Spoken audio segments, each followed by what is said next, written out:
Boa tarde, pessoal. Muito bom estar aqui mais um dia com vocês, no dia 27, o último dia aqui do nosso festival. Eu tenho aqui o prazer de dizer que nós temos mais de 1.000 inscritos. Nós já passamos aí a casa, né, dos 1.000 inscritos nesse grande festival internacional da cidadania digital. E hoje o dia está recheado de atrações.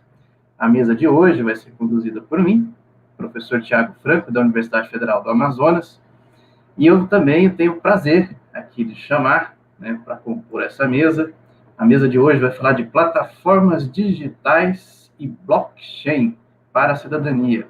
Então, comigo, a Tatiana Revoredo, membro fundadora da Oxford Blockchain Foundation, Isabela Moreira Leite, pós-graduanda pela Unicamp e pela Universidade de Londres, professor Marcelo Creme, da FIAP, e professor Leandro Iannazzi, da Unifesp.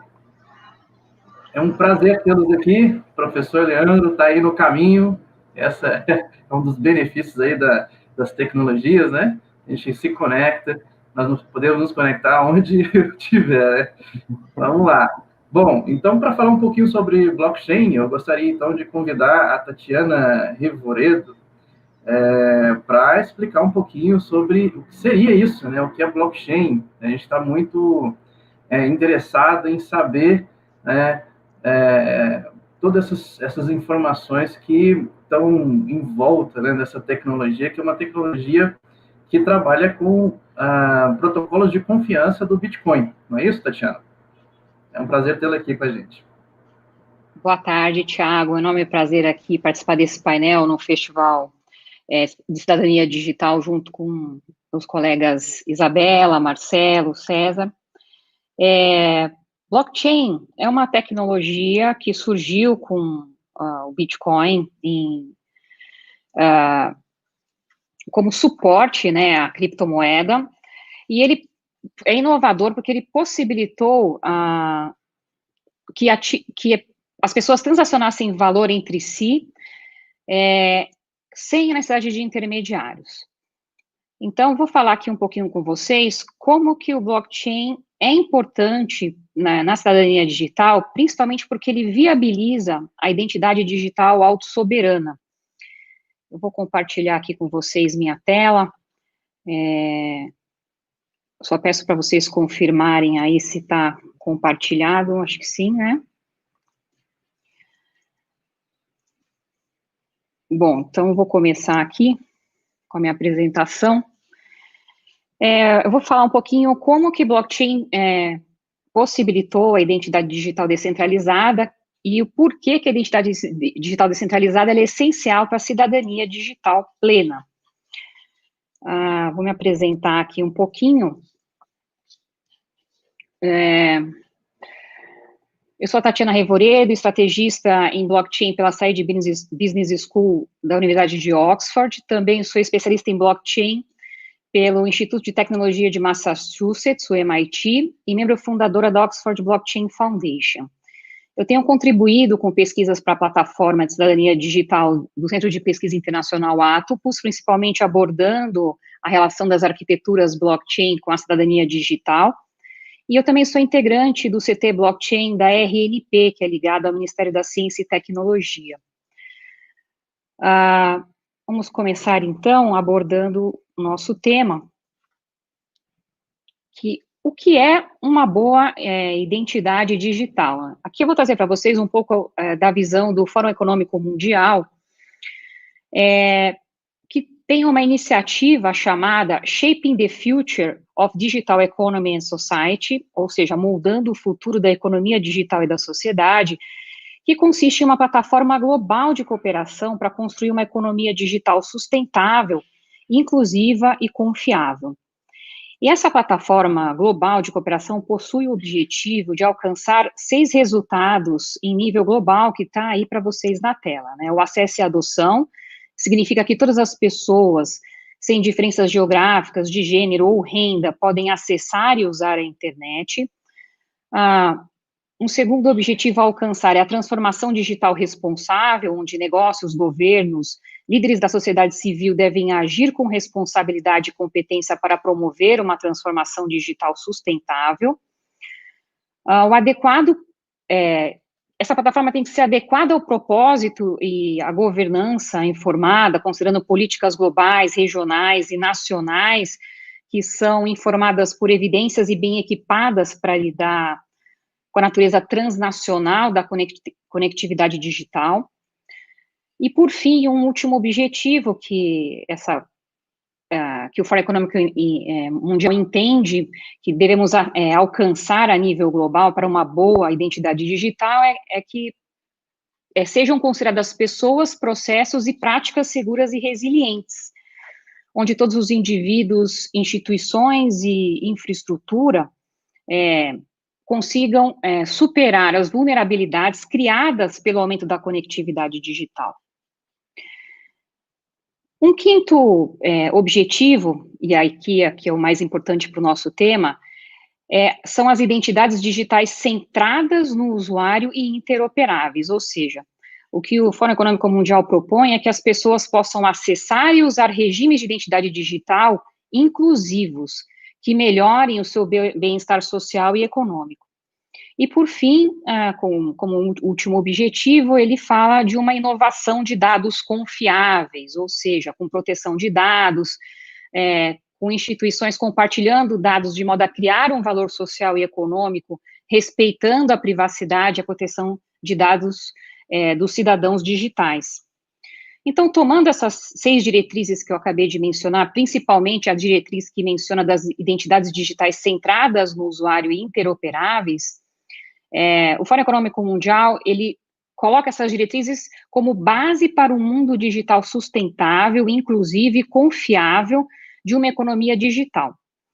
Tanto foi assim que na reunião anual do Fórum Econômico Mundial, em 2018, que ocorre anualmente em Davos, um grupo de entidades públicas e privadas, ele comprometeu-se a cooperar de forma compartilhada para promover as boas identidades digitais centradas no usuário. Isso vale a pena destacar. Então, daí surgiu, dessa iniciativa, surgiu a plataforma para uma boa identidade digital, que visa avançar num progresso global em direção a identidades digitais que satisfaçam pelo menos 5 critérios. Então, nós temos aqui, uma boa identidade, ela deve ser adequada ao propósito, ela deve ser inclusiva, útil para os usuários, extremamente segura, principalmente considerando aí os cyberataques que nós temos vivenciado até no STJ recentemente, e ela também precisa oferecer opções para os indivíduos. Então, essas características, né, de uma boa identidade digital, ela será alcançada através da colaboração entre governos, empresas e academia, em 6 ações principais, né, que seria, nós temos que migrar de uma ênfase de identidade digital para todos, para identidades que fornecem valor ao usuário, colocando o usuário, o ser humano, como centro das relações digitais. Preciso também traçar métricas e responsabilidade para uma boa identidade, criar novos modelos de governança para ecossistemas de identidade digital, promover a facilidade para que todas as pessoas no mundo tenham essa boa identidade, tenham acesso a uma boa identidade. É também necessário incentivar parcerias em torno de melhores práticas e da interoperabilidade entre identidades, eu vou explicar isso um pouquinho mais para frente. E, por fim, é preciso inovar com tecnologias e modelos para construir uma biblioteca aí de pilotos de tecnologia de acesso. Mas, então, prosseguindo aqui na nossa apresentação, quais são os caminhos que nós precisamos adotar para uma boa identidade? Bom, o Fórum Econômico Mundial, ele elenca aí,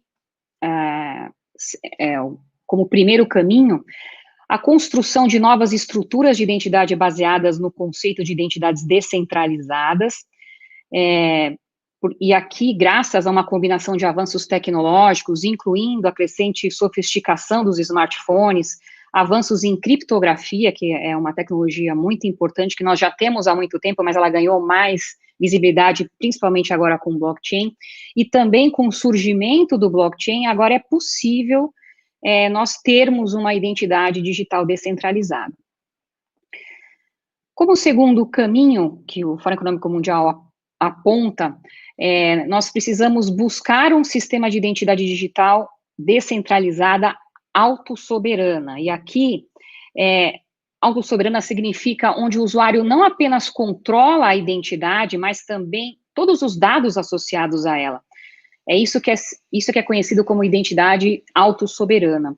Isso é uma abordagem onde o usuário, ele possui um meio ou caminhos de gerar e controlar identificadores a seu respeito, a respeito dos seus dados, bem como ele possui certa facilidade para armazenar os seus dados de identidade. Então, a gente está migrando aí de um sistema onde os dados ficam com as empresas, com as redes sociais, com os bancos, para um sistema onde o usuário é colocado como centro e responsável pela sua própria identidade, obviamente, com toda uma infraestrutura fornecida pelo governo.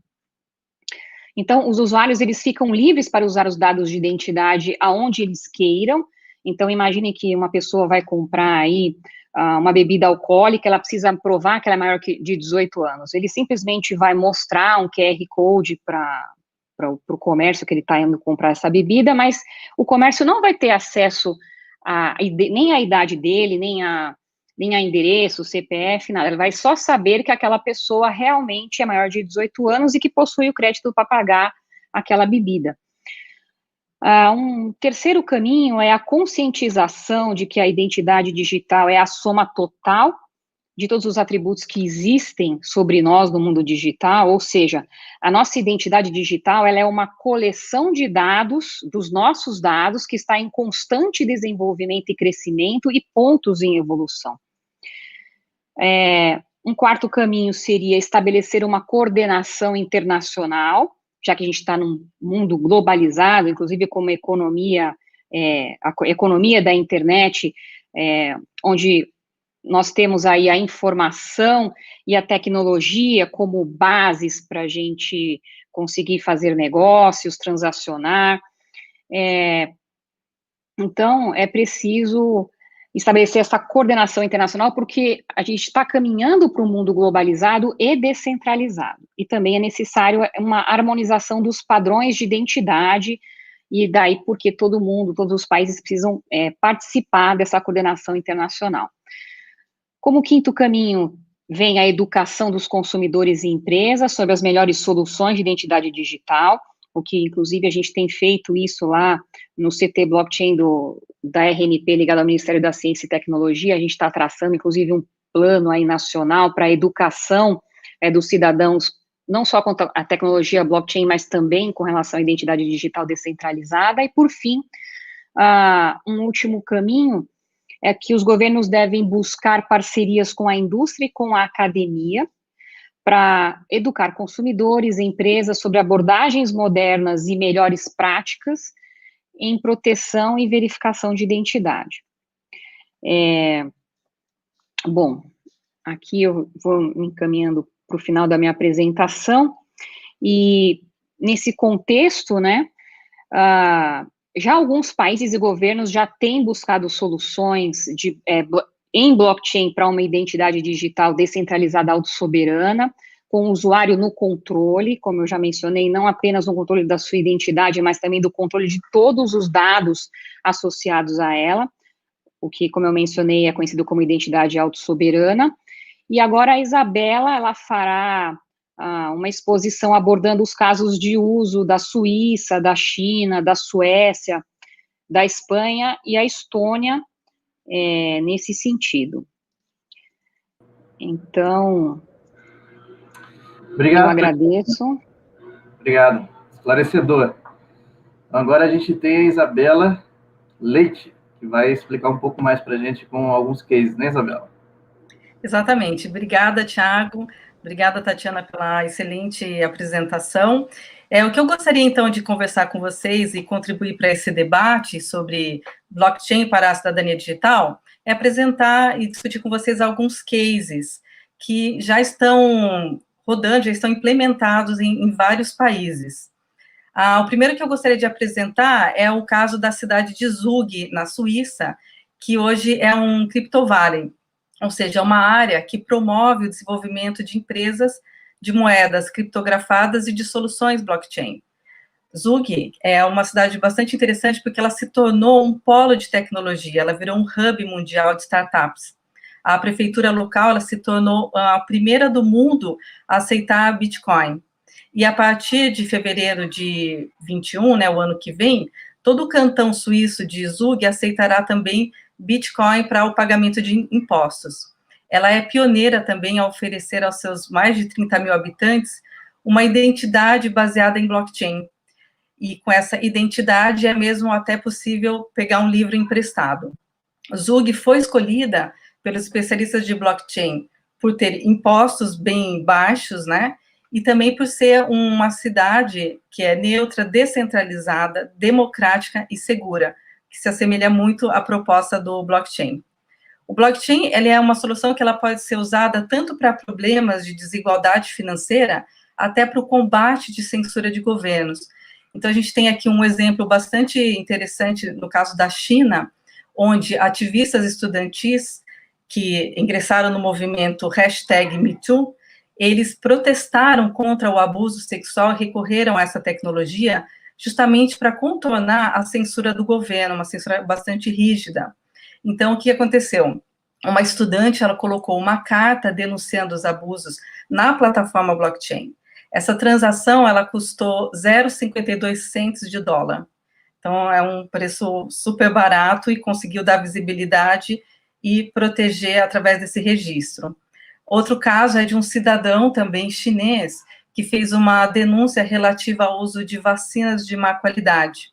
Como o blockchain, tudo é copiado, distribuído e um dado não pode ser alterado, sem que outros saibam ou provem, o governo chinês ele não tem como alterar nem apagar as denúncias. Então, qualquer um que tenha acesso a essa plataforma pode ver o que está acontecendo.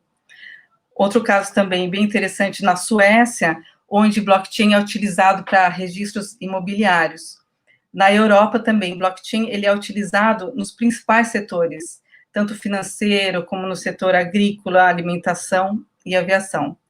Ainda pensando na Europa, na Espanha, a gente tem o caso da Catalunha, onde o governo criou o que eles chamaram de Identicat, que é um projeto que busca tornar os cidadãos proprietários exclusivos de sua identidade. Como a Tatiana explicou, é possível, então, você escolher o que você quer mostrar e o que você não quer mostrar. E um caso que é bastante forte é o da Estônia, que vem sendo discutido como um país, né, que fez uma verdadeira revolução tecnológica. Eles literalmente deram adeus à burocracia. Um país hoje que é um país de 1.300.000 pessoas, né, eles, a partir de 91, se tornaram independentes da República Soviética, e já em 2002 eles lançaram o que foi a primeira identidade digital. Hoje, praticamente 99% da população tem esse cartão, e eles utilizam para agilizar qualquer serviço, qualquer processo burocrático. Tudo é resolvido através dessa identidade. Somente 3 questões têm que ser realmente feitas em cartório, que é o casamento, o divórcio e a compra de imóveis. O restante é totalmente feito através da plataforma. Eles desenvolveram o que eles chamaram de ID Card, que é justamente um sistema que foi construído numa plataforma blockchain e que armazena os dados de uma forma descentralizada e criptografada. A partir daí, os usuários, eles decidem, então, o que eles vão dar acesso a terceiros, pode ser tanto uma empresa ou um governo, usando essas chaves criptográficas. É um sistema bastante avançado, né, que consegue tanto viabilizar viagens, a parte de seguro de saúde, comprovantes de identidade ao fazer login em bancos e assinaturas digitais. Mesmo pensando na questão do dia a dia, se você faz uma mudança de endereço, se você avisa ao governo, automaticamente todas as correspondências, contas como luz, gás, telefone, banco, já vão para o endereço novo. Então, o cidadão, ele não precisa se mexer, quem circula são as informações. E serviços também como obrigações, né, como, por exemplo, declarar o imposto de renda, durar cerca de 3 minutos, para você abrir uma empresa, em torno de 18 minutos. No Brasil, se você pensar, a gente precisa de 2 meses e meio para abrir uma empresa. Então, existe uma economia muito grande que é gerada justamente pelo uso dessa tecnologia. No caso também de saúde, com essa identidade, é possível armazenar informações muito preciosas para uma decisão cirúrgica, por exemplo. Então, ali você tem tanto o registro de tipo sanguíneo, os medicamentos, alergias, que também agilizam as decisões no caso de uma cirurgia, né, como eu falei. E a Estônia também, ela foi o primeiro país que conseguiu oferecer uma votação por internet. Tiveram-se muitas críticas, justamente por causa de cyberataques, como se comenta, mas eles têm conseguido estabilizar, porque para se atacar uma tecnologia, uma plataforma blockchain, é muito difícil, porque você precisa de várias entradas. Então, com isso, a Estônia tem servido também de modelo para replicar essa solução para outros países. Com isso, a gente tem uma cidade ali na Estônia, que é Tallinn, que é considerada hoje o Vale do Silício da Europa. Ali em Tallinn, 5.000 pessoas trabalham dentro de 500 startups. Existe um grande estímulo para que as pessoas abram startups e investam no estudo dessa tecnologia. A Estônia também, ela foi bastante disruptiva quando ela criou um cartão que ela chamou de e-residence. Esse cartão, né, criado e emitido pelo governo estoniano, qualquer pessoa de qualquer nacionalidade, ele pode ter um cartão desse e operar na Estônia, independente se ele está lá ou não. Então, hoje eles já emitiram cerca de 70 mil e-residents, e com isso, eles também estão inovando. É possível, por exemplo, ter um cartão desse com $100, e a partir do momento que você se torna uma pessoa que porta um cartão desse, você tem acesso a mais de 500 milhões de consumidores, e hoje eles têm aproximadamente uns 50 mil estrangeiros que já aplicaram para isso. Então, o que a Estônia vem mostrar é que todo governo ele tem que se transformar em uma plataforma digital. É um caminho que não tem mais volta. É bastante também interessante trazer aqui para vocês, a gente apresentei vários casos aqui de China, Europa, se a gente olhar o que está acontecendo em termos de cidadania digital no Brasil. Essa questão do voto via internet, utilizando a plataforma digital, é algo que já está sendo testado. Hoje em dia nós temos 3 cidades que estão em teste, que é Curitiba, Governador Valadares e São Paulo, caminhando para que futuramente esse seja um modelo de votação. É interessante trazer também o caso do registro do primeiro bebê recém-nascido que utilizou a plataforma blockchain. Isso aconteceu ano passado. Ele, com menos de 15 minutos de vida, ele já estava registrado num cartório do Rio de Janeiro. Essa cadeia blockchain para registro de nascidos, ela foi desenvolvida pela IBM. Um outro caso também bastante interessante, né, que envolve essa questão do desenvolvimento da identidade digital, autossoberana, descentralizada, como foi citado pela Tatiana, é o que o governo federal também tem investido. Eles estão também trabalhando na criação de um cartão que ele vai contemplar as informações de RG, CPF, carteira de habilitação, carteira de trabalho, e todos os documentos dentro de um único card. Esse vai ser um modelo de identificação, uma carteira digital, onde vai ser possível controlar o acesso dos seus dados a partir de um aplicativo. Essa identidade digital descentralizada, ela vai ser capaz de juntar informações do Detran, do TSE, da Receita e de outras repartições, o que vai desburocratizar muito. Em outra frente, a gente tem uma pesquisa também que está sendo desenvolvida pelo CPQD, que é o chamado a criação do FinID, que é um tipo de passaporte digital do mercado financeiro que vai facilitar o acesso das pessoas a qualquer instituição. Então, ali vai ser possível, com esse cartão, abrir contas em bancos, investir na bolsa e tudo por um único app, de uma forma bastante ágil.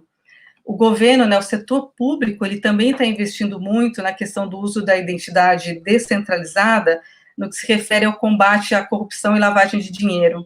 Isso vai ser uma possibilidade bem interessante uma adoção. As vantagens de uma adoção com uma tecnologia dessa é justamente conseguir, pelo menos, diminuir a questão da corrupção, já que o anonimato ele não é possível nessa tecnologia. Então, casos como lavagem de dinheiro, crimes do colarinho branco, vão ficar impossibilitados de acontecer. A perspectiva que nós temos para 2021 é um forte avanço em relação às questões da identidade digitais descentralizadas.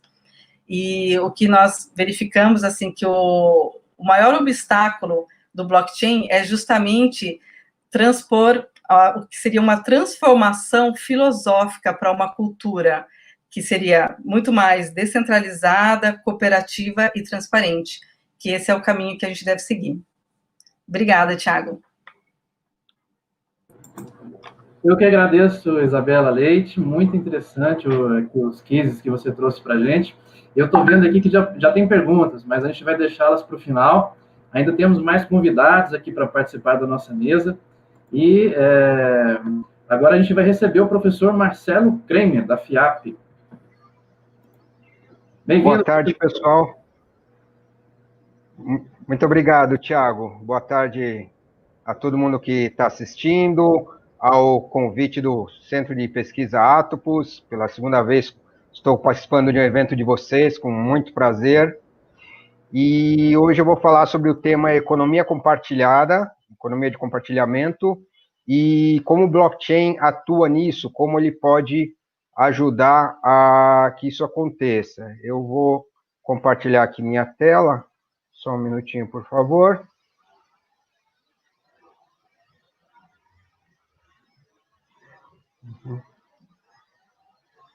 Pronto, acho que está todo mundo vendo a minha tela, correto? Bom, meu nome é Marcelo Kremer, eu trabalho já com TI a minha vida inteira, aí já faz mais de 25 anos, trabalho na Easy Tecnologia, sou gerente de inovação, trabalho junto com a Isabela, e principalmente com blockchain, é a minha especialidade, e trabalho também com IoT, né, que é a internet das coisas, e a área cognitiva. Aqui tem meu e-mail para contatos. E então, vamos lá, vamos falar de economia de compartilhamento. Bom, a Isabela e a Tatiana já deram algumas visões bem interessantes que vão ajudar a gente, vai ajudar quem não tem o total entendimento aí do blockchain, já tem algumas perguntas que eu vi que o pessoal está fazendo, a gente vai tratar de responder. Então, vamos dar início ao que é uma economia de compartilhamento, também chamada como sharing economy. É o hábito de você dividir o uso ou a compra de produtos e serviços, né, numa nova espécie de consumo colaborativo. Vocês já viram aqui que eu coloquei aí 2 ícones da economia de compartilhamento hoje em dia, que é o Uber e o Airbnb, que já são modelos consagrados de compartilhamento de hospedagem e de veículos. E essa economia de compartilhamento envolve também uma mudança de hábitos de consumo, porque antes você tinha, né, essa questão de se dirigir diretamente a uma empresa, e hoje você tem plataformas compartilhadas, que em alguns casos não tem nenhum dono específico, né, a gente vai ver isso mais para frente. No caso do Uber e do Airbnb, a gente sabe que tem uma empresa por trás, mas nem sempre isso acontece, né. Todas essas inovações tecnológicas, principalmente o blockchain, ele possibilita esse tipo de coisa. Na verdade, assim, muita coisa que a gente tem em casa, ela passa muito tempo ali guardada, encostada, sem uso. Então, a gente podia alugar isso por dias, por minutos, em alguns casos até por segundos, né? Digamos que você tem uma impressora 3D extremamente específica, cara, que alguns minutos, segundos de uso já são necessários. Então, a ideia é que todo mundo possa usar isso daí, permitir que outras pessoas usufruam desse bem sem ter que comprá-lo, de maneira que todo mundo ganha, né? Uma relação ganha-ganha. E você acaba tendo uma maior interação diretamente entre as pessoas. Em geral, você usa os apps do celular para potencializar isso, né? Para ter essa plataforma. E é um dos segmentos que mais crescem hoje na economia, a questão da economia de compartilhamento. Como que o blockchain entra nessa história, né? Você tem casos que você não usa blockchain, tem casos que você usa em exemplos mais recentes, e ele pode ser usado como uma estrutura, né, que a gente chama até de backbone, né, que está por trás, tecnicamente, de muita coisa. Então, ele resolve problema como altas taxas, né, taxas no sentido financeiro, que com a questão do blockchain você não precisa exatamente transferir o dinheiro para uma empresa, isso pode ser uma coisa da coletividade. Você resolve o problema de confiança, porque a pessoa precisa se identificar no blockchain, tudo está sendo gravado lá de maneira imutável, e você não tem mais o problema da falta de transparência, porque como está tudo sendo gravado, nada pode ser alterado, você sabe que aquilo vai ficar lá para toda a posterioridade para ser consultado. E a descentralização, como eu acabei de dizer, você não precisa ter uma empresa dona disso por trás. Isso pode ser que todo mundo que faz parte dessa rede ser o dono também dessa plataforma. E existem alguns desafios, é claro, né? Você trabalhando com economia de compartilhamento, você acaba trazendo um maior número de concorrentes, porque você já tem, digamos assim, o caminho das pedras, por exemplo, da parte tecnológica, já pronta. Então, você pode trazer mais concorrentes para o teu negócio. O preço fica mais competitivo, você acaba igualando um pouco mais os custos de criar uma plataforma e manter uma plataforma dessa. E um grande desafio também é que a regulação não é totalmente definida. A gente vê que, por exemplo, o Uber enfrenta problemas legais no mundo todo. Tem países que já proibiu a atividade deles, em outros está sendo regulado, em outros tem algumas sanções, e por aí vai. E o blockchain, como é que ele agrega valor em tudo isso? Então, você pode usar vários benefícios do blockchain, por exemplo, os tokens, ou moedas digitais, que é uma forma de pagamento digital que circula pela própria plataforma, sem você ter um banco por trás disso, por exemplo. Os sistemas de identidade digital, que até um pouco a Isabela falou, né, que você tem identidades descentralizadas, que é uma segurança muito forte, que você não consegue, você consegue provar, digamos que você é você, não, alguma pessoa não vai se passar por você. Pode usar sistemas de reputação, que é muito fácil no blockchain, que isso quer dizer, você vai comprar ou você vai alugar alguma coisa, como por exemplo no Airbnb, de uma pessoa que tem uma reputação alta, que já fez uma centena de aluguéis e está com a nota lá 4,9 de 5. Uma proteção muito forte contra hacking você tem no blockchain, pela toda a estrutura inerente dele, ele é feito com o que há de mais avançado em termos de segurança. E descentralização, como eu falei, né, você não precisa ter alguma pessoa, uma entidade, uma empresa centralizando isso tudo, né? Cada nó da rede, cada participante pode ser um dos donos da plataforma. E agora vamos entrar em alguns casos de uso. Por exemplo, falando em automóveis, você pode ter todo o ecossistema interagindo, ou seja, o teu automóvel, a sinalização de trânsito, o semáforo, as smart homes, né, as casas inteligentes, o seu carro, o carro vizinho ao seu, tudo isso se comunicando, interagindo. E você pode ter microtransações. O que é isso, né? Você não teria um custo tão irrisório para mandar uma transação que isso não te traz problema, por exemplo, de você fazer uma atividade que você ganhe 3 centavos com aquilo. Se você não tiver que pagar taxa, você vai somando, você vai recebendo. Se você tivesse que pagar uma taxa fixa, por exemplo, isso daí ficaria inviável. Então, já existem algumas plataformas de blockchain que trabalham sem custo, com custo quase zero.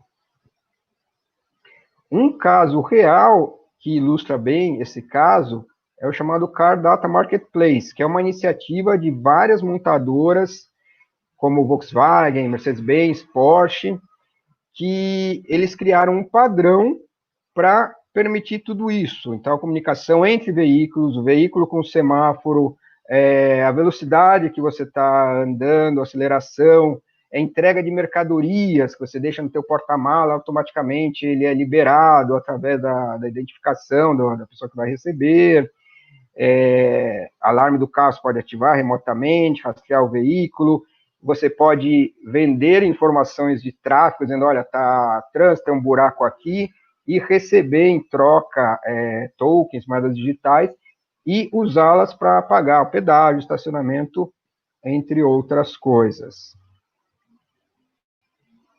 Outro caso real é da Jaguar Land Rover, que ele tem o chamado Smart Wallet, que usa o blockchain IOTA, que o carro vai reportando como está o clima, quais as condições da estrada, se tem acidentes de trânsito, tem buraco, tudo isso ele reporta, né, coloca isso na rede, e, né, como eu disse, você pode receber esses valores para pagar coisas que você precisa. Então, o carro gerencia isso, que ele vai receber e o que ele vai pagar, como estacionamento, se o carro for elétrico, uma carga de eletricidade, se você aluga o teu carro, ele é compartilhado também isso, né? E o objetivo da Jaguar Land Rover é chegar no que chama de Destination Zero, 0 acidentes, 0 congestionamento e 0 emissões. Um outro caso de uso é a cidade inteligente, onde você tem o carro elétrico interagindo com as células fotovoltaicas dos telhados das casas, então tem um excedente de energia na casa, ela vende essa eletricidade para o carro, toda a infraestrutura de tráfego, como os faróis, os pedágios também, tudo estariam interligados. Smartwatch é outra coisa que já se utiliza muito, e um passo além é você compartilhar essas informações. Por exemplo, você está correndo, então todos os seus dados de batimento cardíaco, da velocidade que você está, do local que você está, qual está a temperatura, outros dados vitais do seu corpo, você tendo interesse, você pode anonimizar esses dados, ou seja, você não vai dizer teu nome, mas você vai dar umas características tuas, então, alguém quer saber, uma pessoa dessa idade, nessa localização, quanto que gasta de caloria, quanto corre, tudo mais, isso tudo pode ser compartilhado ou vendido, dependendo da aplicação. Open Bazaar é outro caso, que não precisa nem comentar muito, assim, que pela imagem já dá para entender. Você tem digamos, uma plataforma tipo um Mercado Livre, tipo um eBay, que você tem zero de taxa, e isso é possibilitado, porque assim, não é uma empresa que está por trás, né? Então você vende qualquer coisa sem pagar nada para a plataforma, funciona aí no mundo todo, então é uma maneira bem interessante de você fazer essa economia de compartilhamento. Uma outra questão que tem a ver com sustentabilidade, que é muito interessante, é um caso na Noruega, na cidade de Trondheim, não sei se eu estou pronunciando certo, mas enfim, é um prédio que ele tem energia positiva. O que isso quer dizer? Que ele mais gera energia do que ele gasta com a iluminação, com toda a parte de eletricidade dele, né? Ele tem essa parte que é inclinada, ele tem um telhado fotovoltaico muito grande, então ele consegue absorver muita energia, na verdade, 3.000 metros quadrados de célula solar que ele tem, então ele consegue gerar 280 mil kWh de energia excedente por ano. E aí essa energia pode ser disponibilizada para carros elétricos, para ônibus elétricos, para os prédios vizinhos e por aí vai. Bom, pessoal, era isso que eu tinha para falar, era um recado rápido e estou à disposição no fim para perguntas. Muito obrigado. Professor Marcelo, muito obrigado pela exposição. Gostaria, então, de chamar o professor Leandro Iannazzi, da Unifesp, para compor a nossa mesa aqui e ampliar o nosso debate sobre a temática. Bem-vindo, professor. Muito obrigado, professor Tiago. Obrigado, Atopos, pelo convite. É uma oportunidade muito importante, muito oportuna, né, de estar aqui com vocês, aprendendo muito sobre blockchain. Acho que foi até colocado nos comentários aqui que eu estava lendo, que é uma temática que ainda gera dificuldades de entendimento, né?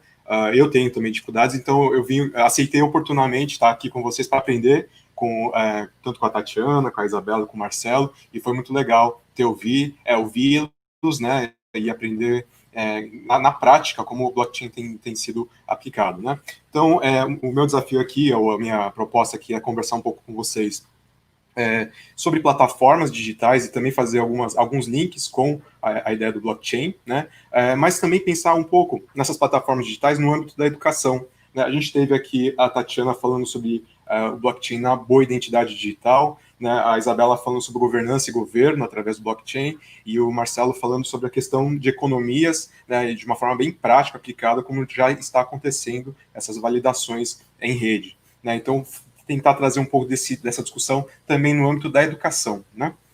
Então, o que eu tinha preparado é falar um pouquinho sobre plataformas digitais de uma forma mais ampla, né? Até porque o Atopos está inaugurando a plataforma de cidadania digital, então fica aqui uma reflexão sobre o que é plataforma, um olhar um pouco mais técnico, um pouco mais conceitual também, né? E o quanto o blockchain pode fazer parte desse processo, inclusive em termos educacionais. Acho que esse é um pouco mais do nosso desafio. E um extra que eu preparei aqui, talvez seja falar um pouquinho sobre essa questão da educação de fato na cidadania, e para a cidadania digital, né? É um campo que eu tenho estudado, as tecnologias educacionais.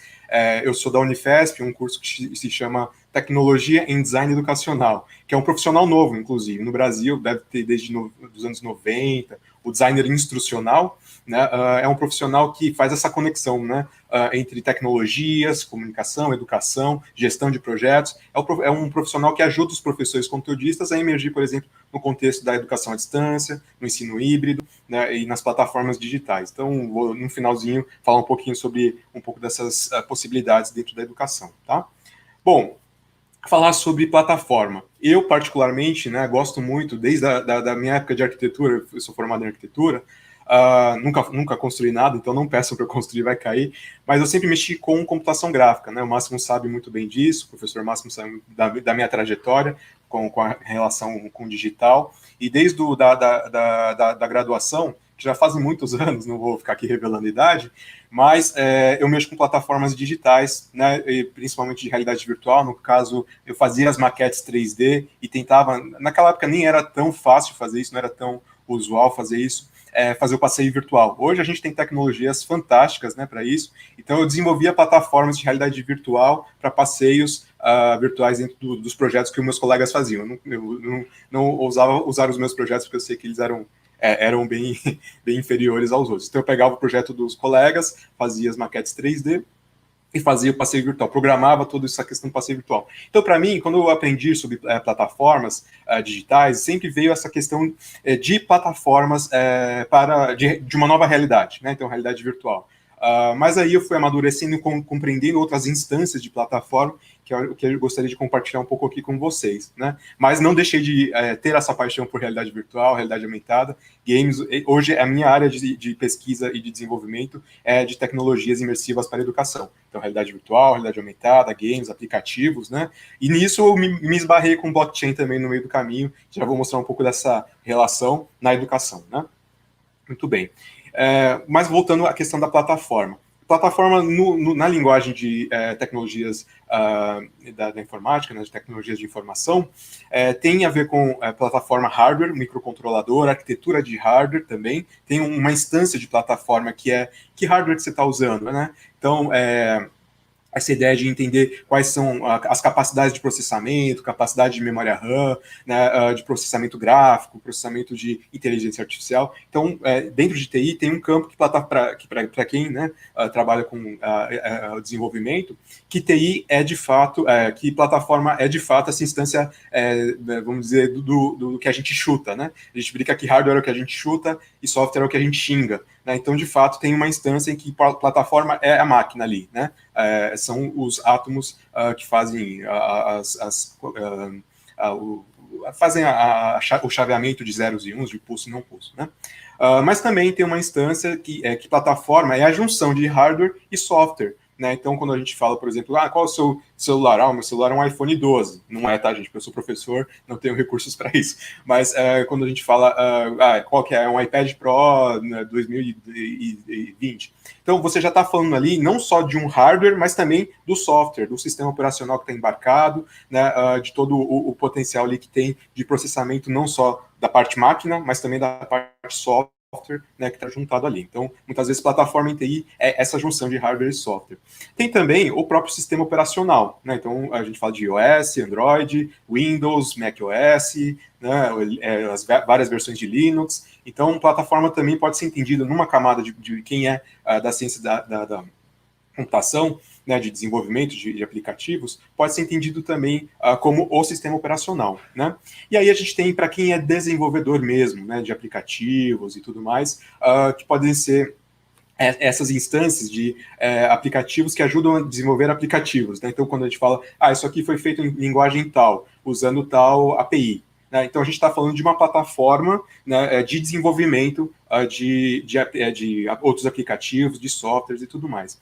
Tem também essa ideia hoje na internet, né, muito forte, de uma plataforma ser o CMS, o Content Management System, ou um portal, que é o que o Atopus está fazendo em relação à plataforma da cidadania digital, né, que é você, através de programação, mas através de bancos de dados, que já estão estruturados, né, em MySQL ou outros tipos de bancos de dados, que são conectados via PHP. Então, você já tem todo um ecossistema pronto para que você se preocupe com o conteúdo, né? Então, você já tem toda a plataforma digital ali instalada no servidor, fazendo a conexão com o banco de dados, para que você possa colocar conteúdo e aí sim isso ser publicado para o mundo. Né? Então, tem essa instância também no digital, que é chegar a plataforma pronta para você disponibilizar o seu conteúdo, o seu desenvolvimento para o mundo. Né? Então, essas são as instâncias em TI, né, de plataforma que eu verifiquei. Pode ser que tenham outras, né, mas eu achei interessante trazer essas visões.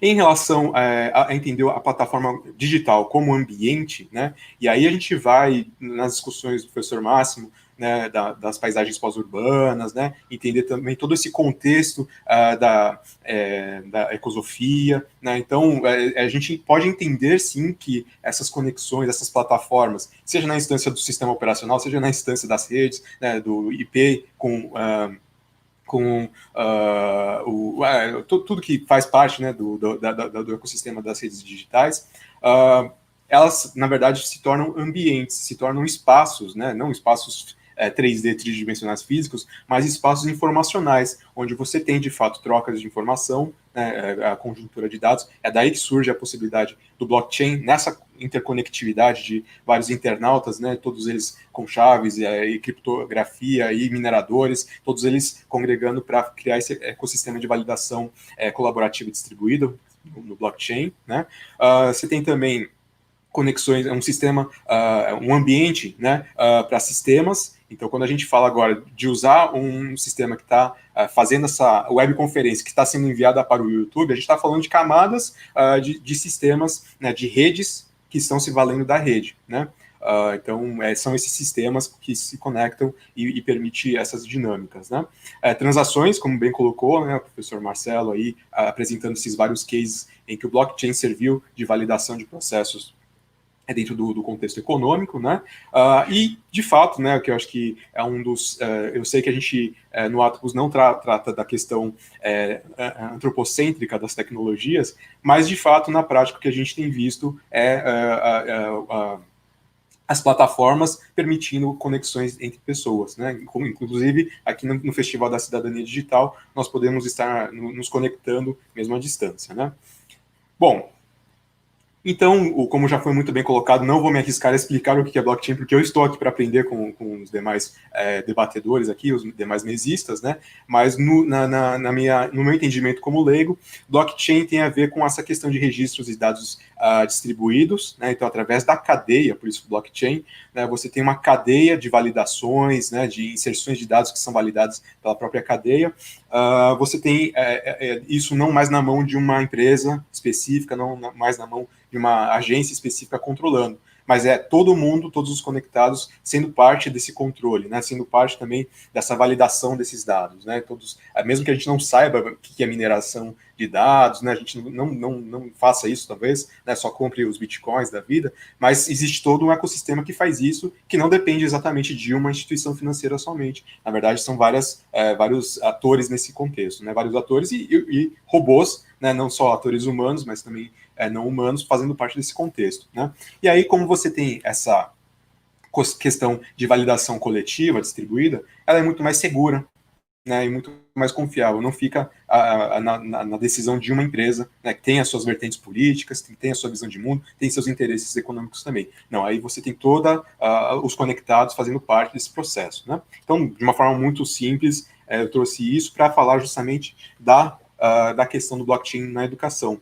A gente tem visto aí já várias iniciativas, um dos pioneiros é o MIT, por exemplo, né, de validação de diplomas e certificados através de blockchain. Então, não é mais um sistema de validação como é na USP, por exemplo, que você tem que colocar o código e tudo mais, e aí isso entra num sistema lá de chaveamento lá para ver no banco de dados da USP se está válido ou não, né? Não, agora a validação acontece em cadeia, né? Pelo menos em alguns cursos. Aqui no Brasil a gente tem alguns exemplos também, né, dessa dinâmica de validação de competências adquiridas, né?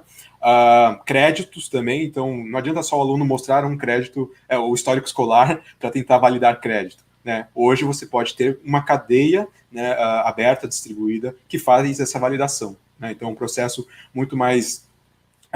Desculpa, a gente sabe como é que é a universidade, e a universidade pública também, né, professor Thiago? Mas pode acontecer alguns erros humanos aí no processo, né? A secretaria que esqueceu de anexar tal coisa, o professor que esqueceu de dar nota, né, fazendo meia-culpa. E aí você tem aí um processo que o aluno consegue fazer parte da validação, mas não só ele, todos os atores também fazem parte dessa validação dos créditos, né? E também, no caso de financiamento, como já foi muito bem colocado, né, essa identidade digital, essa questão de realmente necessidade de um financiamento, tudo mais, tudo isso é validado não só pela autodeclaração, mas sim, né, por um conjunto de validadores que fazem parte da cadeia, né? Então, são algumas possibilidades, né, de uso do blockchain no contexto educacional. Mas aí eu queria fazer uma pequena palha aí, né, sobre o que eu entendo que é hoje o impacto das tecnologias digitais, das plataformas digitais, né, e também do blockchain, de certa forma, dentro da educação. Eu acho que que a gente pode, de certa forma, né, explorar várias vertentes aí. Eu sei que existem vários pesquisadores do Atopus, dessa nova geração, né, que eu estou um pouquinho afastado, até peço desculpas, quero voltar a estar mais próximo do Atopus, mas tem vários pesquisadores que são da área de tecnologias educacionais, né, eu acho fantástica essa área, para mim é o que parece que a vida, né, me levou a pesquisar. Então, eu queria colocar um pouquinho de algumas experiências que a gente está tendo, né, nesse contexto das tecnologias digitais educacionais.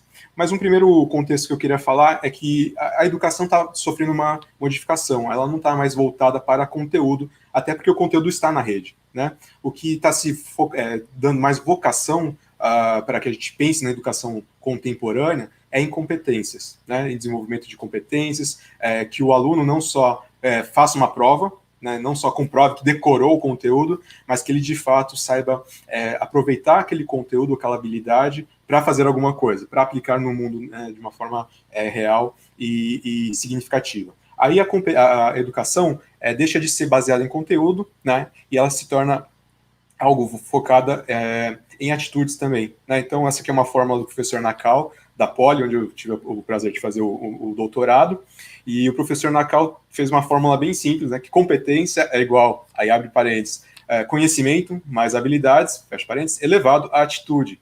Aí a gente vê, né, eu não sou um exímio matemático, mas a gente vê a importância da atitude. Mais do que o que é o conteúdo, ou o como, que é a habilidade, é o para quê, para quem, por quê, que é a atitude, né? Então, eu como professor tenho levado essa fórmula como um mantra, no sentido de entender que mais do que ensinar, eu tenho que ajudar o aluno a saber para que ele precisa daquilo, né? Porque aí ele sim vai correr atrás do conteúdo, ele muitas vezes vai saber até mais do que eu, né?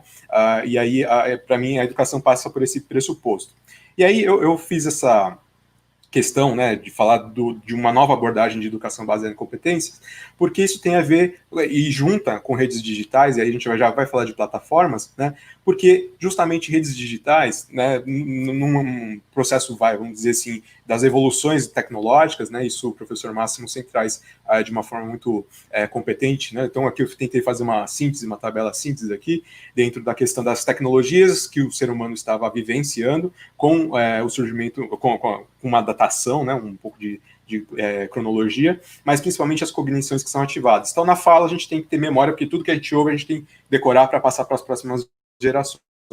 Na escrita, você precisa ter mais um pouco de raciocínio, abstração, entender aqueles códigos como algum significado, né? Então tem que ter, o seu cérebro começa a ter menos necessidade de decorar tudo e ter outras cognições atreladas, né? Quando vem a imprensa, tem o pensamento, o discurso, o contra-argumento, a discussão, né?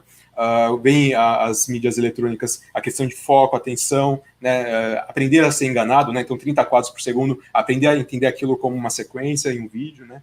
Um processo dinâmico, e aí vem as redes digitais. Nossa, gente, eu estou simplificando o que a gente dá em 3 aulas em 5 segundos, 5 minutos aqui, né? Mas as redes digitais, as informações estão aí, né? É claro que tem uma questão de acesso no Brasil muito delicada, que a gente tem que discutir, né? Mas, de fato, traz um novo pressuposto de, mais do que decorar tudo, é ajudar o aluno a ter o senso crítico sobre as fontes de informação, né, sobre as conexões entre as informações, né? Isso tem muito a ver com aquela questão ali de competência, né? Ajudar o aluno a ter essa competência, né? Não só saber o que e o como, mas saber para quê, né? E de certa forma, a atitude dele em relação àquilo, né? Então, a atitude do aluno em relação à internet não é só, tenho acesso a tudo, tá? Mas para que você vai pesquisar, como que você vai pesquisar, né? Bom, e aí, por fim, eu queria compartilhar só um projeto que eu estou envolvido agora, né, que tem a ver com cidadania, não a digital, mas por conta do festival já fui me autodesafiado a pensar na questão da cidadania digital, tá, professor Máximo? Então, fique tranquilo em relação a isso, que a gente vai conversar bastante, né? Eu desenvolvi um projeto para educação para a cidadania, é uma linha defendida pela Unesco, né, a Beatriz, eu acho que está aí, não sei, mas ela, né, como parte ali da Unesco, consegue afirmar ou não isso comigo, mas tem uma linha da Unesco que prega ali a questão da educação para a cidadania. E aí, pensando nisso, na minha formação como arquiteto urbanista, mas eu fui tentar resgatar essas coisas, né? Eu fazia maquete não só a 3D, mas também a física. Então eu pensei em aliar essas questões e fazer um projeto, né, para que ajudasse as crianças a discutir sobre o que é cidadania. E aí fica a deixa para pensar na discussão sobre cidadania digital com as crianças, né? Mas o fato é que ela é uma estratégia pedagógica para a educação, para a cidadania, né? E ela vem com essa ideia fica um pouquinho pequeno, deixa eu aumentar aqui, com essa ideia aqui de discutir com as crianças quais são as cidades que elas gostam, que elas não gostam, qual elas gostariam de ir, o que uma cidade precisa ter ou não, né? Depois vem um ciclo de planejamento, onde as crianças planejam a própria cidade como se fosse um Minecraft, ou para quem é mais antigo, SimCity, né? Jogos que eu particularmente gosto, né? Então eu fui e a gente vê que as crianças amam Minecraft, então pegar um pouco dessa lógica de elas poderem planejar a própria cidade, né? Materializar através de sucata, por isso é o Sucraft, mas digitalizar, né? Porque não adianta ficar só no material ali, nos átomos, porque ali você fica muito limitado na questão de abrangência, né? Mas você chegar a digitalizar para que possa ter um compartilhamento. Então, nesse ciclo, a ideia é que as crianças planejem a própria cidade, construam ela de forma física, né, depois digitalizem, como se fosse um game, um passeio virtual / game, dá para colocar algumas interações, como se fosse fazer um jogo no Minecraft, né?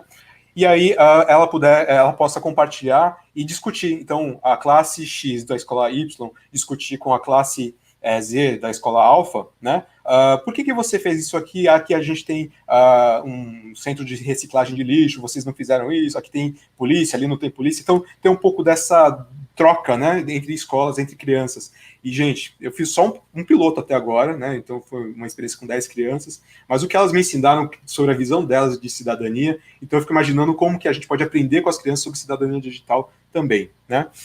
Aí eu fiz essa experiência, né, as crianças montaram a Lugia, que era a cidade delas, é o nome de um Pokémon, se eu não me engano, né, elas planejaram, fizeram os equipamentos urbanos que elas achavam necessários, né. E aí eu fiz, assim, eu fiz, mas a ideia é que as crianças façam, né, até na ideia da literacia digital, né, as crianças desenvolvam a parte também digital, que elas consigam por fotogrametria, escaneamento 3D, né, digitalizar as cidades. Eu fiz e coloquei no óculos cardboard, né, para elas poderem fazer essa imersão. Então, elas passearam na própria cidade que elas criaram, né? Foi bem interessante essa experiência. Mas a ideia é fazer ajudar ela criar uma plataforma, né? E aí eu estou até namorando um pós-doc aí de novo, né? Para me ajudar a ter esse desenvolvimento dessa plataforma, para que as crianças possam, depois de ter feito a maquete, feita com a sucata, escanear e tudo mais, né? E aí, essa ideia de ter essa discussão mais ampla com as crianças, né? Eu acho que elas são o nosso futuro, né? Sem fazer demagogia aqui, e a gente tem muito que aprender com elas, porque elas que vão dar o tom do que é o futuro. Então, aprender e ensinar ao mesmo tempo, né? Então, desculpa, eu sei que eu fugi um pouquinho do tema no final, mas foi o extra, né, que eu tinha colocado ali, mas essa questão toda de tecnologias, plataformas, blockchain na educação, são temas que me são muito caros, muito importantes, eu acho que a gente tem que amadurecer essa discussão, tá, gente? Então, obrigado, Thiago, pela oportunidade, e fico aqui à disposição. Obrigado, professor Leandro. Muito interessante a tua apresentação, né, levando ainda mais nesse momento que nós vivemos agora, é extremamente pertinente esse tema que você nos traz aqui. Bom, eu gostaria de trazer, então, todos os nossos convidados aqui para abrir a nossa roda de conversa, né? A Tatiana, a Isabela, o professor Marcelo, para que possamos, então, começar com as nossas perguntas. E uma pergunta aqui que eu já separei é o do Matheus Soares. Uma dúvida aqui, né, que ele tem. A internet do futuro vai rodar na tecnologia blockchain? É correto afirmar isso? Ou as plataformas blockchain serão ecossistemas no interior da rede? Quem poderia já contribuir com essa pergunta aqui do Matheus? Bom, pode falar, Marcelo. Não, primeiro as damas. O blockchain, ele vai ajudar, ele tem ajudado já a construir a infraestrutura da Web 3.0, que é a internet do futuro, né? Se bem que a gente já está aí numa fase de transição da Web 2.0, que é conhecida como Web social, e caminhando para a Web 3.0, que é conhecida como Web semântica, que vai ser uma web descentralizada, que usa muito inteligência artificial. E nesse contexto, o blockchain ajuda na construção da infraestrutura da internet. Então, ele é uma arquitetura que vai auxiliar na construção do novo protocolo da internet. Não sei se o Marcelo quer complementar. Não, perfeito a tua colocação, Tatiana. E só indo além, assim, eu acho que é uma pergunta bem interessante. A gente não consegue ainda vislumbrar, ou pelo menos ter certeza, como vai ser essa internet, né? A gente acredita que o blockchain pode ser uma base da nova web, né? Como você falou. Hoje existem várias aplicações blockchain rodando em cima da internet. Então, assim, realmente o que vai ser infraestrutura ainda está sendo moldada, né? Existem várias tecnologias, a gente não sabe ainda qual o caminho que vai ser seguido. Muito bem, tem uma outra pergunta aqui do Bruno Madureira, que ele faz a mesa, né? Ele vai dizer o seguinte, que o blockchain parece uma tecnologia de difícil compreensão. Para a mesa, quais os desafios para a sua popularização? Leandro? Então, legal, é importantíssimo. Eu também tenho essa mesma dificuldade, tá, Bruno? Então, não se sinta solitário. Acho que estamos juntos. Eu vim aqui, eu aceitei esse convite, viu, professor Máximo, justamente para aprender e aprendi muito essa tarde. Sim, eu acho que ela tem questões técnicas, né, que são, de certa forma, ainda não tão acessíveis no sentido de entender o que é mineração de dados, como que funciona um bot, né, e todas essas questões um pouco mais técnicas. Mas, ao mesmo tempo, eu acho que é importante a gente falar da importância de ter consciência desses processos, porque já faz parte do nosso dia a dia, muitas vezes sem a gente saber, ou sem atuar diretamente com criptomoedas, né, que é a primeira, assim, quando fala de blockchain vem só a questão de criptomoedas, né? Mas como a gente viu essa tarde, tem vários outros processos sociais importantíssimos, até como a própria identidade digital, né? Então é importantíssimo a gente aprender. Eu acho que a Beatriz deve conhecer o conceito de cidades 1000, né? Então de Multimedia Information Literacy, que é essa ideia de trazer essa apropriação, né, dos cidadãos, das crianças, dos jovens, de qualquer pessoa, né, sobre todo esse contexto informacional e midiático que existe no mundo, né? Então, eu estou até me envolvendo com alguns projetos, né, de informática na educação básica, mas não no sentido de ensinar só mexer no computador ou fazer um jogo, né, mas também nessa instância aí de entender como funcionam os fluxos, né, como funciona, por exemplo, validação do CPF, quando você coloca lá, ou do CEP, ou essa questão de como funciona a criptomoeda, né? Então eu acho que tem um trabalho árduo aí. Eu particularmente ainda preciso me aprofundar muito, eu acho que os demais mesistas vão ter muito mais condição de poder contribuir na questão de como funciona hoje, mas eu tenho participado de alguns grupos em que o desafio é justamente esse, né? Como dialogar com as crianças, com os jovens. Eu gosto muito, né, da cidade. Não sei se eu estou me preparando para daqui a pouco, meus filhos ainda são menores, 4 e 2 anos, né? Daqui a pouco chega na cidade de ter que aprender o que é blockchain. Então já estou tentando me associar com pessoas que sabem fazer essa literacia digital, né? Então, eu não tenho como te responder o que é agora, acho que deixo para os outros mesistas, mas eu acho que existe essa necessidade contemporânea na educação de tratar dessa temática, né? Não só blockchain, mas todo o contexto, né, sobre o que é digital, tecnologias, como funciona o servidor, né? E a gente tem aí iniciativas bem interessantes como Scratch, né? Eu uso muito App Inventor, outras plataformas aí que permitem essa parte de desenvolvimento também. Então, eu vou, assim, pedir o socorro dos outros mesistas para ajudar nessa parte mais técnica de como está funcionando hoje o blockchain, por favor. Vamos lá. Professor Marcelo? Bom, acho que só complementando, Tiago.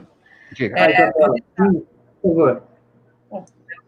Então, só complementando essa parte mais técnica, vou deixar para o Marcelo, mas eu acho que o que é interessante observar é que blockchain, apesar da complexidade da tecnologia, que fica na parte da implementação disso, o grande impacto, que eu acho que envolve a parte inclusiva, é como isso vai chegar até a população, como os processos do cidadão vai ficar muito mais simples. Então, esses exemplos que foram citados do FIN-ID, da questão da própria CARD, que desburocratiza, essa transformação no cotidiano da população que vai tornar a vida muito mais fácil e acessível.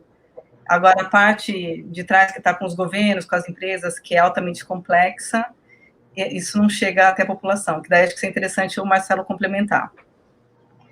Exato.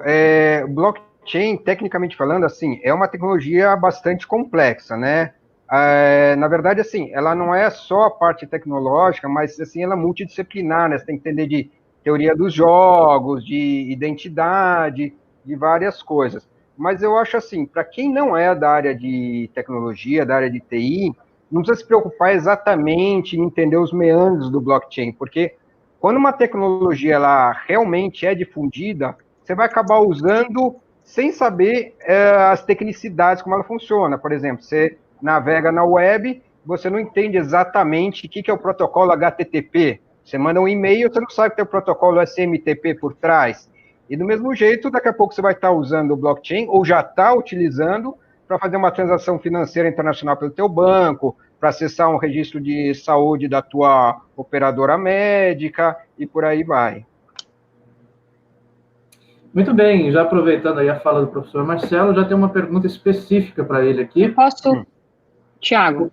Por favor. Posso só complementar? Claro. O blockchain ele é uma tecnologia de núcleo, ou seja, assim como a inteligência artificial, a internet, a própria energia elétrica, quando essas tecnologias surgiram, as pessoas não sabiam ainda o alcance, o âmbito de alcance que essas tecnologias iriam proporcionar. Imagina lá quando o Thomas Edison descobriu, né, a energia, criou a lâmpada. A gente não tinha naquela época noção de que a gente usa energia para estar agora conversando no YouTube, ou que ela ia viabilizar aí o surgimento de celulares e da própria internet. Então, a gente tem que encarar a blockchain como uma tecnologia de núcleo que vai potencializar as demais tecnologias que já existem.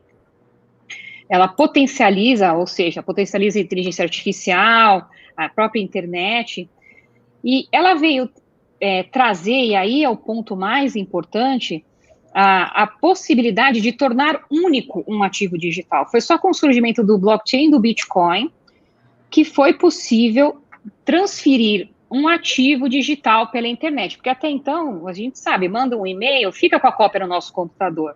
A gente tira uma foto no Instagram, você fica com uma cópia no seu Instagram. Blockchain possibilitou que realmente uma foto fosse enviada da Tatiana para o Marcelo, para a Isabela, e não ficasse nenhuma cópia no meu computador. Ele solucionou um problema que se chama gasto duplo, e que inúmeras pessoas tentaram abordar e solucionar e não conseguiram. Então, foi o blockchain, com o blockchain do Bitcoin, que esse problema foi solucionado e aí possibilitou a internet de valor. Agora a gente está entrando numa internet de valor. Primeiro foi a internet da informação, onde a gente disseminou todas as informações mundialmente, né? Você está num deserto com um celular, você tem acesso à biblioteca dos Estados Unidos, uma biblioteca inteira de livros do deserto.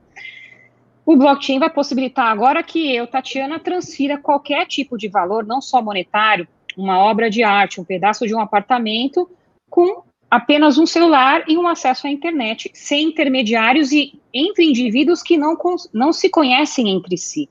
O que o blockchain fez foi introduzir a confiança,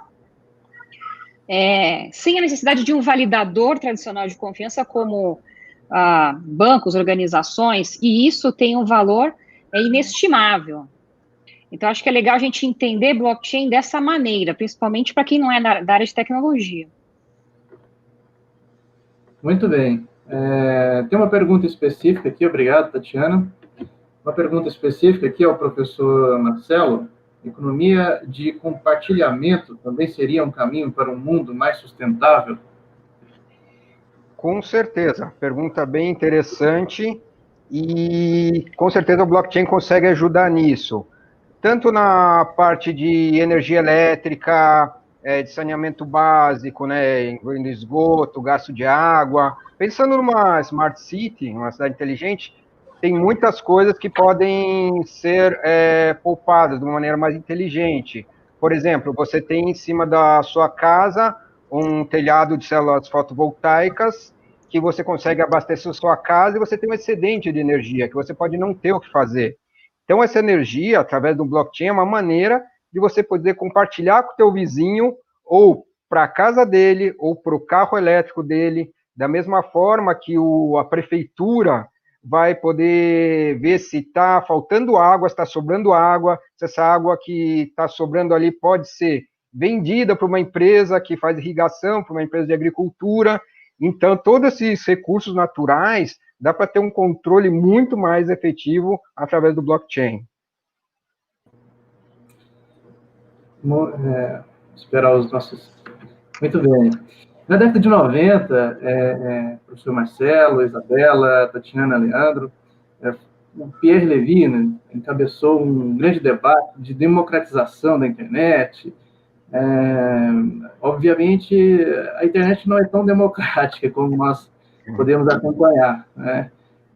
Obviamente, ela é um modo, né, uma forma de comunicação muito mais expansiva do que os veículos tradicionais de comunicação, a própria oralidade, mas, de certa forma, existem alguns riscos de cair, né, nessa perspectiva da exclusão. E, nesse sentido, existe uma pergunta muito interessante aqui do Bruno Madureira, que ele vai dizer o seguinte: na opinião dos debatedores, né, como que o blockchain aborda, ou como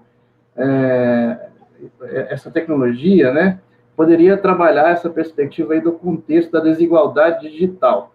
É uma tecnologia inclusiva ou restrita? O Leandro chegou a falar aí dessa desigualdade, né, Leandro, no teu trabalho aí, na sua apresentação. Então, eu não tenho competência, Thiago, para falar a relação direta, né? Então, se eu quero comprar uma criptomoeda, se eu sou excluído do digital, vou ter muitas dificuldades até para entender o processo, né? Provavelmente. Mas, ao mesmo tempo, eu imagino, e aí os demais mesistas, por favor, me corrijam, que o blockchain já está em vários processos, queira a gente, usando a gente diretamente ou não, né? Indiretamente já faz parte da nossa vida, né? Mesmo quem não é um incluído total, vamos dizer assim, né, digital, quem se considera um não digital, parte da vida dela está passando por processos que são validados em cadeia, né, que são, de certa forma, que passam por validações em cadeia. Então, talvez não diretamente, né, ela vá ser uma investidora em Bitcoin, não diretamente ela vá criar a sua boa identidade digital, né, não diretamente ela vai usar um serviço de troca de assets, né, mas a vida dela, de alguma forma, está envolvida, né? Então, num nível maior ou num nível menor, eu acredito, né, que ela tenha uma vivência com processos que são controlados de uma forma distribuída e aberta, que é o que o blockchain faz. Então, não sei se eu estou sendo assertivo na minha resposta, né, mas, de fato, mesmo nessa desigualdade digital que existe no mundo, e no Brasil principalmente, né, a gente sabe que tem, de certa forma, vários processos de governança e vários outros processos vão acabar vão passar por ela direto ou indiretamente. Não sei se respondi assertivamente. Tatiana? Obrigado, Leandro. Blockchain é muito inclusivo. Se você imaginar aí que a maior parte da população, acho que 55% da população mundial, se eu não estou enganada, não tem acesso a uma conta bancária, por exemplo. Por quê? Porque ela chega no banco, o banco pede comprovante de residência, comprovante de renda. Muita gente trabalha na economia informal, principalmente nos países como Índia, até mesmo no Brasil, e ele não consegue abrir uma conta bancária. E quando você não tem acesso a uma conta bancária, você está fora da economia digital que a gente está caminhando, ou mesmo na economia normal, formal. O que o blockchain do Bitcoin permitiu é que uma pessoa com um simples celular e acesso à internet, ela consegue baixar uma carteira digital e receber e enviar pagamentos sem necessidade de um banco, sem necessidade de uma conta bancária, inclusive sem necessidade de uma identidade do governo, por exemplo. Eu acho que você tem aí o lado, né, que as pessoas sempre exaltam, do anonimato, que o anonimato possibilita crimes e tal, mas tem um estudo, agora não me lembro o nome do órgão britânico, mas eu acho que é da polícia britânica, que foi elaborado sobre lavagem de dinheiro e tal, e eles elencaram que, em primeiro lugar, quem contribui para a lavagem de dinheiro são as instituições bancárias, em segundo lugar, é o uso do dinheiro físico, o dólar, e em terceiro lugar, os criptoativos, mas assim, um percentual muito baixo, em torno de 4%. Então, a gente tem que tomar cuidado, inclusive, com essa narrativa de que blockchain é anônimo, é ruim, facilita a ilicitude, porque, na verdade, isso é uma narrativa das pessoas que estão sendo disruptidas com blockchain. Porque imagina quantos intermediários essa tecnologia não vai eliminar, mas vai trazer a população como centro, o ser humano como centro da economia e da sociedade. De novo, vai trazer o ser humano em primeiro lugar. Então, não é interessante para muitas organizações que isso aconteça, porque elas vão deixar de ter, entre aspas, a sua forma de lucro, a sua forma de renda. Então, blockchain é, sim, 100% inclusivo.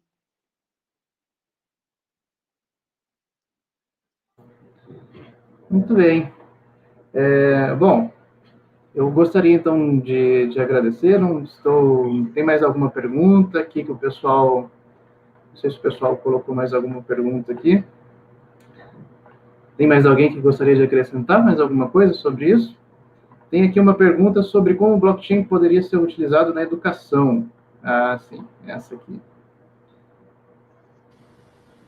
Bom, então, só sendo muito sucinto em relação a isso, né, eu acho que tem vários processos de validação, né, então, hoje a gente tem diplomas digitais, né, acho que todos já temos, o meu da ECA como professor máximo não é digital, eu tenho que ir lá pedir, né, uma cópia, mas o do doutorado já é digital, então tem um código de validação, mas o que o MIT fez, o que a Impacta faz aqui também no Brasil, né, é muito disso de você, por processos de cadeia, não só uma empresa, não só a instituição em si, reservar aquele código, né, para poder validar aquele diploma, validar aquela cópia digital, mas isso ser validado já num processo em cadeia, né? Mas eu acho que isso é um uso importante, né, para, de certa forma, disseminar essa questão da validação de um diploma, mas o Talvassi, inclusive, pergunta a questão, eu vi aqui mais para frente, sobre o uso disso em outro contexto de avaliação. Né? Ele falou da questão hoje, o professor é quem é o responsável pela avaliação e como que isso entraria na questão do blockchain. Eu não sei direito se dá para fazer essa avaliação individual, ali pontual de uma atividade em si, mas o que eu questiono é a própria avaliação. Né? Se na educação que a gente colocou aqui por competência, você precisa avaliar através de alguma coisa tangível como uma prova. Né? Aí eu vou entrar assim na importância de processos que são mais reticulares, né? Mais rizomáticos de aprendizagem, de processos de educação. Então você não avalia simplesmente por uma ou algumas atividades, mas a ideia é de você, na verdade, ajudar o aluno a enxergar a sua jornada de aprendizagem, do que ele conseguiu conquistar como competência no processo. Então, muda um pouco o paradigma. Não é não é que o aluno tem que provar para mim que ele sabe alguma coisa. É ele provar para si mesmo, e aí tem a lógica, né, do centrado no usuário, centrado no aluno, ele provar para si mesmo que ele tá entendendo para que ele precisa daquilo. Né? Não é nem que ele sabe aquilo, mas para que ele precisa daquilo na sua vida. Né? Então, eu acho que muda bastante o paradigma de avaliação, inclusive, e deixa de ser centrado na validação de um professor. Né? O professor é, de fato, esse personagem que ajuda o aluno a enxergar a importância do que ele tem que aprender para a vida dele. Né? E aí, assim, o que a gente tem praticado, né, não sei se foi bem ou não, né, na Unifesp, é muito essa ideia de aprendizagem baseada em design, ou baseada em projetos, e a gente tem se deparado com várias metodologias que não é mais o problem-based learning, não é nem o project-based learning. Hoje se trata do solution-based learning, então a aprendizagem baseada em soluções. Isso tudo cabe dentro do guarda-chuva de design-based learning. Né?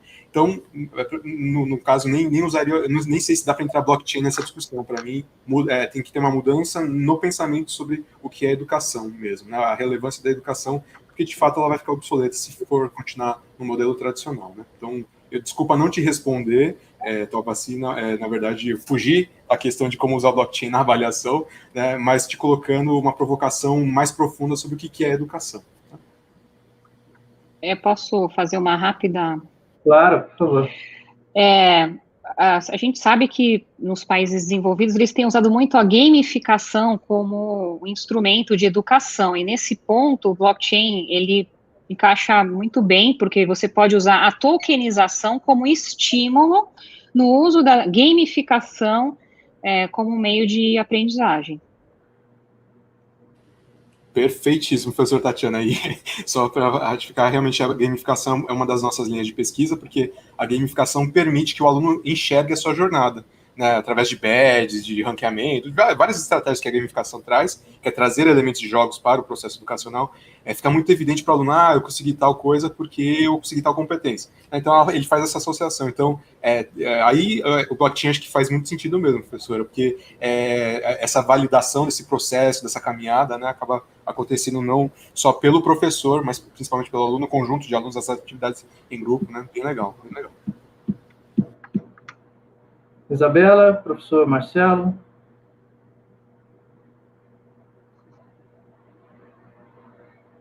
Acho que o microfone está... Isso. O microfone, professor Marcelo. Agora sim. Oi. Agora sim. Ok. Não, eu acho que já foi bem colocado aí pelo Leandro, pela Tatiana. Acho que eu já não tenho mais nada a agregar nesse ponto. Ok, tem uma pergunta aqui específica ao Leandro, né, do professor Máximo de Felice. Ele está perguntando aqui se faz sentido ainda uma separação entre software e hardware. Tem aqui uma longa consideração dele para você, Leandro. Não, acho que é uma provocação que o professor Máximo estava fazendo, só para falar, eu sou íntimo dele, porque né, tive a honra, né, de ser orientando dele no mestrado, e mais do que isso, amigos mesmo, né? Mas é uma provocação, claro. De fato, né? Eu acho que existe essa ideia. Na verdade, hoje, no computador sofisticado que a gente tem, as duas coisas são indissociáveis, né? Você precisa de memória RAM, precisa de processador para fazer os cálculos, mas você precisa do software para falar que cálculo tem que ser feito. Né? Então, de fato, não existe essa desassociação. A brincadeira só é para fazer essa separação do que é o físico e do que é o lógico. Né? Então, o físico a gente consegue chutar e o lógico a gente só consegue xingar, né? Mas é uma provocação e, de fato, hoje a gente tem esses serviços em nuvens, que a gente não consegue nem fazer nenhum dos dois, né? A gente só simplesmente pode se desconectar no máximo, né? Mas não dá nem para xingar direito, nem para chutar, porque tá na nuvem, tá? É um serviço feito na nuvem. Então foi, eu acho que uma provocação dele, mas muito, muito bem-vinda para a gente, uma discussão bem legal, né? Na parte de desenvolvimento.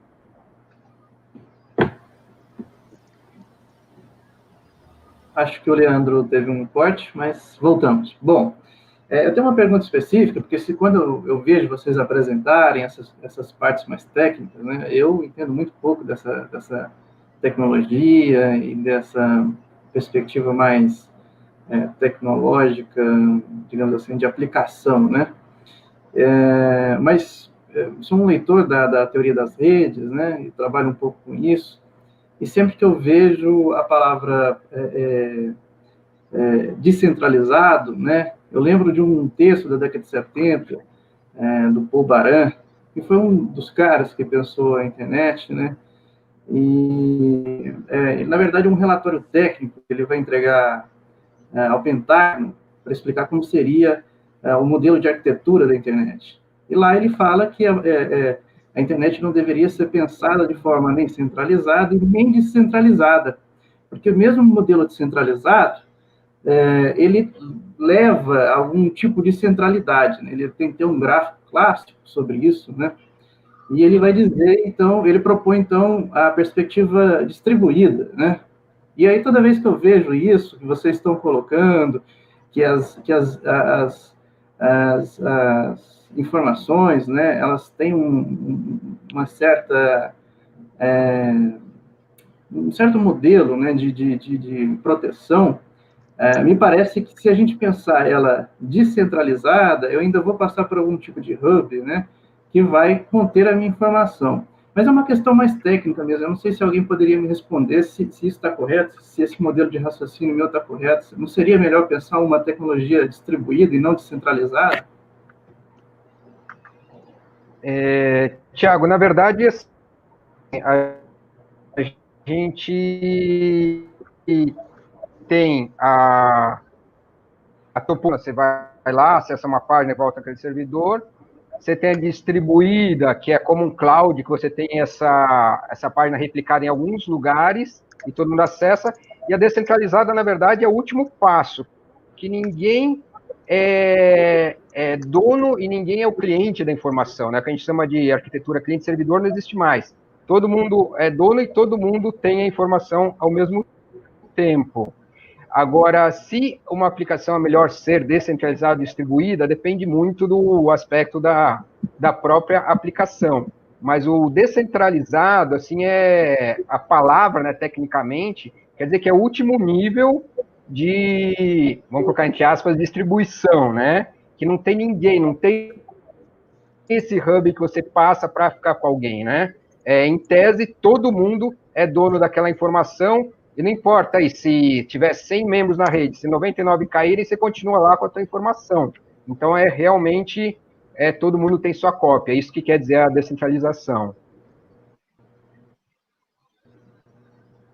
Tá certo. Bom, pessoal, tem mais alguém? Tatiana? Eu. Sim. Eu abordo bastante essa questão aí de descentralização e distribuição no meu livro. Tem gente que fala que a descentralização seria um período anterior ao distributed completo, né, vamos dizer assim. E também tem gente que usa as duas palavras intercambiavelmente, e também tem gente que aborda um aspecto da rede chamando de rede distribuída e outro aspecto da rede chamando de descentralizada. Então, como tudo são tecnologias novas, protocolos abertos, redes distribuídas são ainda uma tecnologia ainda muito nova, o consenso sobre essas terminologias ainda não está sedimentado na indústria, nem na academia. Então, basicamente, é isso. Você citou muito bem, o Paul Baran é o responsável por aquela foto mais famosa sobre a arquitetura das redes, onde ele traz ali a arquitetura centralizada, a arquitetura descentralizada e a arquitetura distribuída, né? Essa foto aí viralizou já na internet, inclusive na academia. Mas, basicamente, isso. A gente não tem ainda um consenso com relação às terminologias descentralizado e distribuído por conta de se tratar de uma tecnologia ainda muito nova, ainda muito imatura. Obrigado, Tatiana. Mais alguma consideração, Leandro, Isabela? Bom, gente, eu gostaria de agradecer imensamente aqui o tempo disponível, né, doado generosamente aqui aos nossos navegantes do YouTube, do Atopus. Gostaria de agradecer muito ao professor Marcelo, Isabela, Leandro, Tatiana, e vou deixar aqui os últimos minutinhos para que cada um faça as considerações. Começando aí pela Tatiana. Primeiro, eu gostaria de agradecer imensamente o professor Máximo de Felice por ter me trazido aí para a iniciativa do Atopus. Eu estou muito contente em contribuir. Eu acho importantíssimo esse tema da cidadania digital e me coloco sempre à disposição aí, sempre que precisarem. O meu tempo, às vezes, é muito curto, às vezes marcam reunião e tal, e eu não consigo comparecer porque minha vida está bem, mas eu agradeço imensamente a oportunidade, agradeço aí os meus co-painelistas, né, a Isabela, o Marcelo, o Leandro, e a toda a equipe aí que possibilitou esse Festival de Cidadania Digital. Muito obrigada. O pessoal está perguntando qual é o nome do teu livro, Tatiana. Blockchain, tudo o que você precisa saber. Aí, feito o merchan. Isabela, suas palavras aqui finais. Tá fechado o microfone, Isabela. O microfone, Isabela, tá fechado. Pronto. Agora abriu. Então, eu gostaria de agradecer muito ao professor Máximo pelo convite, agradecer a todos que compuseram essa mesa para esse debate, que é importantíssimo. O blockchain é uma realidade que vai se tornar cada vez mais forte. Aprendi muito, acho que há muito o que discutir. Então, um agradecimento e estou sempre à disposição para novos debates, novas trocas. Obrigado, Isabela. Professor Marcelo? Bom, queria também muito agradecer ao professor Máximo, a todo mundo do Atopus, como sempre organizam um evento que funciona muito bem, e mesmo eu com meus anos de experiência em blockchain, consigo aprender ainda com os colegas, né? Sempre estou aprendendo coisa nova, e espero que tenha sido enriquecedor para todo mundo. Muito obrigado. Obrigado, Leandro. Muito bom, né, estar aqui com vocês, essa mesa é excelente, aprendi demais essa tarde, então também agradeço ao Atopus, ao professor Máximo, ao Thiago, né, por estar mediando aqui o nosso encontro, toda a organização do festival, fantástico, né, a gente tem visto aí discussões importantíssimas sobre o que é o ser contemporâneo no contexto digital, e aprendi muito sobre blockchain hoje, né, então fica esse desafio para mim, se gostinho de querer saber mais, então vou ler o livro da professora Tatiana, com certeza, então agradeço demais os exemplos que foram trazidos aqui, nos deixa mais tangível, né, o que é o blockchain e os impactos reais na sociedade, né, então foi muito legal, e fico à disposição, né, que eu já falei para o Máximo que eu estou namorando voltar com tudo no Atopus aí, já há um tempo, mas estou me organizando para isso, para estar junto com vocês, aprendendo cada vez mais com esse grupo que é tão fantástico. Valeu, gente, muito obrigado. Obrigado, muito obrigado a todos. E eu convido vocês, internautas, que nos acompanham aqui pelo YouTube, pelos canais do Atopus, a seguir na programação. Nós temos muito mais. Daqui a pouquinho tem Netativismo Indígena e as Cosmologias na Floresta. Também vou mediar essa mesa. A professora Eliette vai me dar uma força ali, vai me ajudar também.